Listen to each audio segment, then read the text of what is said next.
अगर आज भी आपने ये न्यूज़ इग्नोर कर दी, तो कल महंगाई आपकी पॉकेट हिला सकती है। दोस्तों, अभी इंडिया में एक ऐसी इकोनॉमिक सिचुएशन चल रही है जिसने गवर्नमेंट से लेकर कॉमन पीपल तक सबकी टेंशन बढ़ा दी है। इंडियन रुपी डॉलर के मुकाबले लगातार गिरता जा रहा है और एक्सपर्ट्स इसे लास्ट कुछ सालों का सबसे डेंजरस फाइनेंशियल प्रेशर बता रहे हैं। आरबीआई भी आ गया इमरजेंसी मोड में। रुपये की गिरती वैल्यू को देखते हुए आरबीआई यानी रिजर्व बैंक ऑफ इंडिया अब इमरजेंसी एक्शंस लेने की तैयारी में है।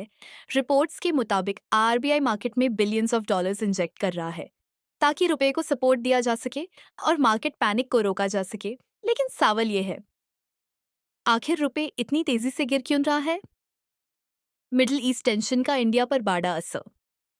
एक्सपर्ट्स का कहना है कि मिडिल ईस्ट वॉर टेंशन और क्रूड ऑयल प्राइसेस बढ़ने की वजह से इंडिया की इकोनॉमी पर डायरेक्ट इम्पैक्ट पड़ रहा है। इंडिया अपना ज्यादा ऑयल बाहर से इंपोर्ट करता है और जब ऑयल महंगा होता है तो इंडिया को ज्यादा डॉलर स्पेंड करने पड़ते हैं। इसी वजह से डॉलर की डिमांड बढ़ रही है और रुपए वीक होता जा रहा है। फॉरेन इन्वेस्टर्स निकल रहे हैं पैसा। सिर्फ ऑयल ही नहीं, फॉरेन इन्वेस्टर्स भी इंडियन मार्केट से पैसा निकाल रहे हैं। जब फॉरेन इन्वेस्टर्स इंडिया से पैसा निकालते हैं तो वो रुपीस को डॉलर्स में कन्वर्ट करते हैं और इसी वजह से इंडियन रुपया पर और भी ज्यादा प्रेशर बढ़ जाता है। आम लोगों की पॉकेट पर पड़ेगा डायरेक्ट असर। अगर रुपया ऐसे ही गिरता रहा तो इसका डायरेक्ट इफेक्ट कॉमन पीपल की डेली लाइफ पर दिखने लगेगा। पेट्रोल और डीजल और महंगे हो सकते हैं।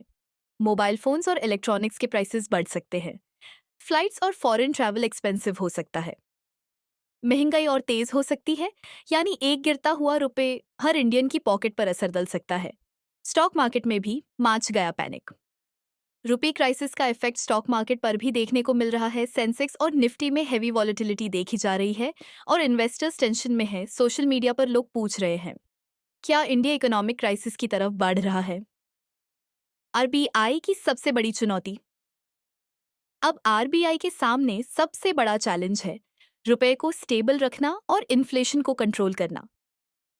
एक्सपर्ट्स का कहना है कि अगर सिचुएशन जल्दी कंट्रोल नहीं हुई तो रुपए और भी नीचे जा सकता है।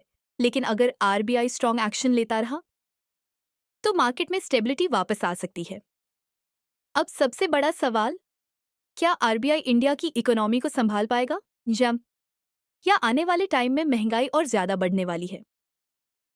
कमेंट करके बताओ, आपको क्या लगता है, इंडिया की इकोनॉमी स्ट्रांग रहेगी या सिचुएशन और सीरियस होने वाली?